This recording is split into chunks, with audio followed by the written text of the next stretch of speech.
खुलुमबाय स्टुडिअ दं आं रबिन बसुमतारी बडलेण्ड मुलुगसोलोंसालिनि मुंखौ गोग्गाखांनाय लाबोनायजों लोगोसे नखर आरो ओनसोलनि थाखाय गोजोननायनि खौरां लाबोनानै होफैनो हादों सालाखाथिनि दमनथि बर्मना। नंगौ, सालाखाथि नामाफारा गामिनि दमनथि बर्मना अल इन्डिया इन्टार इउनिभार्सिटी वुशु गेलेनाय बादायलायनायाव सनानि मेडेल देरहासार जानो हानानै गोग्गानाय लाबोनो हादों। कक्राझार जिल्ला सालाखाथि ओनसोल नामाफारा गामिनि बिमा प्रतिमा बर्मन आरो बिफा रुंसारि कानुराम बर्मननि फिसाजो दमनथि बर्मना अल इन्डिया इन्टार इउनिभार्सिटी वुशु गेलेनाय बादायलायनायाव बडलेण्ड मुलुगसोलोंसालिनि जानानै बाहागो लाहैनानै सनानि मेडेल देरहासार जानो हादों। बेनिनो दिनै कक्राझार जिल्ला वुशु एसोसिएशना सालाखाथि नामाफारा गामियाव गावनिनो नखराव थांनानै सनानि मेडेल देरहासार जानो हानाय दमनथि बर्मनखौ बरायहैदों।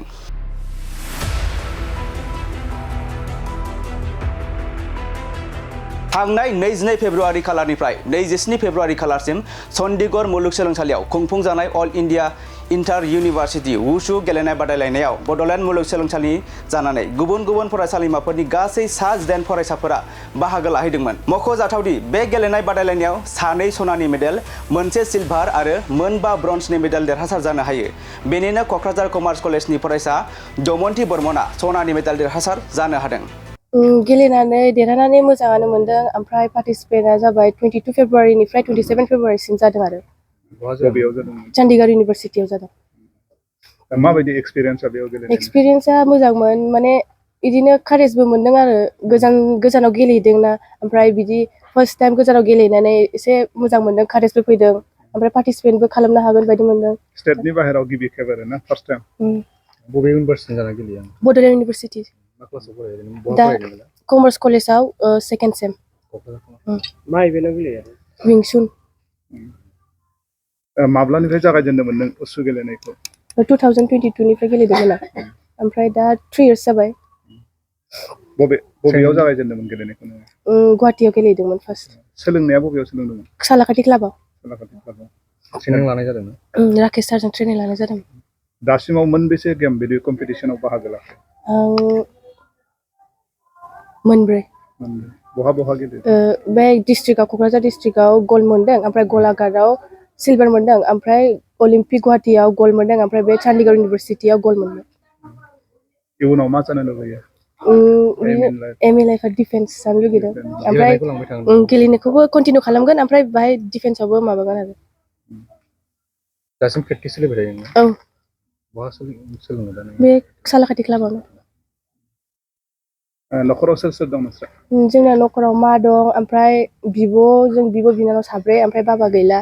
जों क्लास 8बानो बाबाया माबाबायमोन, डेथ जाबायमोन बाबाना। बेयाव साबैसे गेलेगिरिफोरजों गेलेनो गोनां जादोंमोन नोङो? 20। जोंनि इभेन्टआव 20मोन। माबायदि थाबमोन, माबायदि गोब्राबमोन? बिदिनो हार्डमोन आरो, माने मानसिफोरखौ नुनानै एसे गिनाय बायदिबो मोनदोंमोन। मानसिफ्रा एसे मोजां प्रेक्टिस खालायदोंमोन, ओमफ्राय आंबो एसे नार्भास जादोंमोन, मोनगोन ना मोना होननानै। मामियाबो खस्थ' खालामदोंमोन नालाय थांनायावबो, ओमफ्राय बिदिनो होमबाबो कारेज खालामनानै नार्भास जानानैबाबो गेलेदों, ओमफ्राय देरहाबाय। नोंनि बे वुशु गेलेनायाव सोर मोदद खालामो?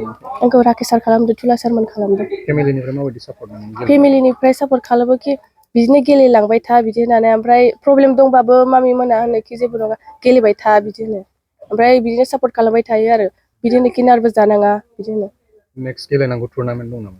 औ, मेआव दं। बे स्टेटआव गुवाहाटि ट्रायल सेलेक्सनाव। साबेसे लोगोफोर थांदोंमोन नोंसोर बेयाव वुशु गेलेनायाव? 18। औ, बडलेण्ड इउनिभार्सिटिनिफ्राय 18 थांदों। गासै मोनबेसे मेडेल देरहाबोदों? 6टा दां, 7टा। गासिबो वुशुआव गेलेयो? माने 2 गल्ड मोनदों, ओमफ्राय 2 सिलभार, ओमफ्राय 4 ब्रन्ज।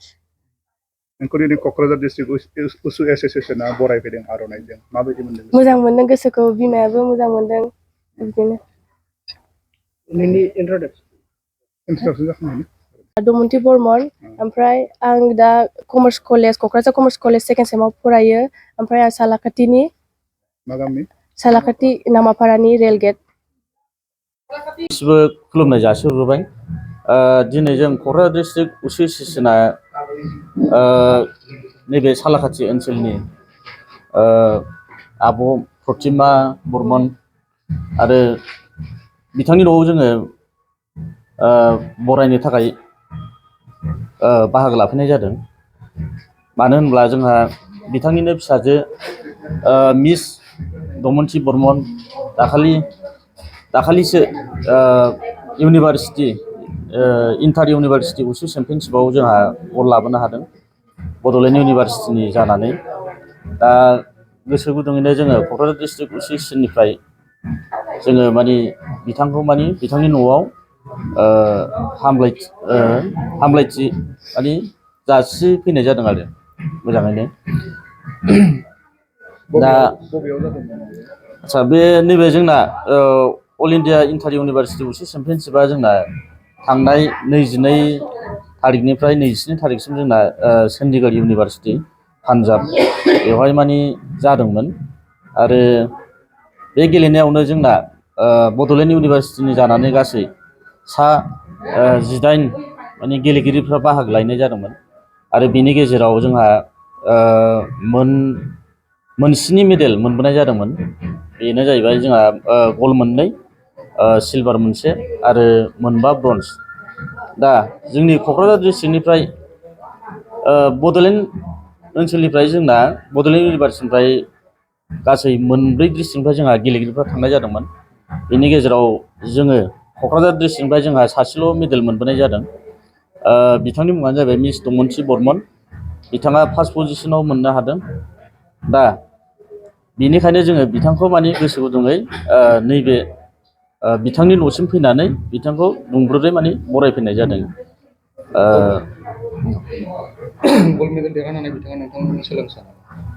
औ बिथाङा जोंनिनो सोलोंसा, उन्दैनिफ्रायनो गेलेबाय थादों। लोगोसे थांनाय स्टेट चेम्पियनशिप आरो खेल इन्डिया अमेन उसु लिगआवबो बिथाङा माने गल्ड आरो सिलभार मोननो हादों। लोगोसे जोंहा आसाम स्टेट डिपार्टमेन्टेलि आसाम स्टेटनि मोनसे खेला जानायावबो बिथाङा माने गल्ड मेडेलखौ मोननो हादों। आरो दा नैबे इउनिभार्सिटि उसु चेम्पियनशिपआवबो बिथाङा माने गल्ड मेडेल लाबोनो हानाया बिराद गोग्गाथाव। आरो बिथाङा नेक्स्ट माने इउनिभार्सिटि ट्रायल सिलेक्सनावबो बिथाङा मे मासाव माने सेलेक्सन जागोन बेखौ जोङो माने आसा दङ। आरो बिथांनि थाखाय जोङो रायलायनायबो जादों। आरो बियो माने हागौमानि जोङो माने बेखौ एडजास्ट खालामसै आरो ट्रायल खालामनानै। बेसेबांसो जोंना बे चेम्पियनशिपआव गासै 1860 माने अल इन्डिया माने मोनफ्रोमबो इउनिभार्सिटिनिफ्राय गासै 1860 गेलेगिरिफोरा बाहागो लाफैदोंमोन। आरो जोबोर गोग्गाथाव बे गेलेनायाव जोंना फार्स्ट पजिशन रानार्स आप हिसाबै जोंहा लाभलि इउनिभार्सिटिया मोननो हादों।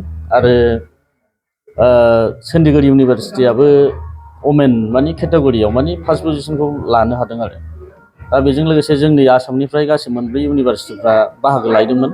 गुवाहाटि इउनिभार्सिटि, सिलचर इउनिभार्सिटि आरो डिब्रुगड़ इउनिभार्सिटि। लोगोसे बड'लेण्ड इउनिभार्सिटियानो जोंना माने बांसिन मेडेलखौ 4नि गेजेराव बांसिन मेडेलखौ जोंना मोनबोनो हादों आरो। जोबोद गोग्गाथाव। बाहागो लादोंमोन बड'लेण्ड इउनिभार्सिटिनिफ्राय? बड'लेण्ड इउनिभार्सिटिनिफ्राय माने जोंना उसुआल' जादोंमोन नालाय बेहाय चन्डीगढ़ इउनिभार्सिटियाव। ओमफ्राय बिदिनो बक्सिं थांदों, ओमफ्राय आर्चारि थांदों, आरो जोंहा काबादि थांदों, आरो एथलेटिक्सआबो थांदों आरो बेबायदि गासिबो।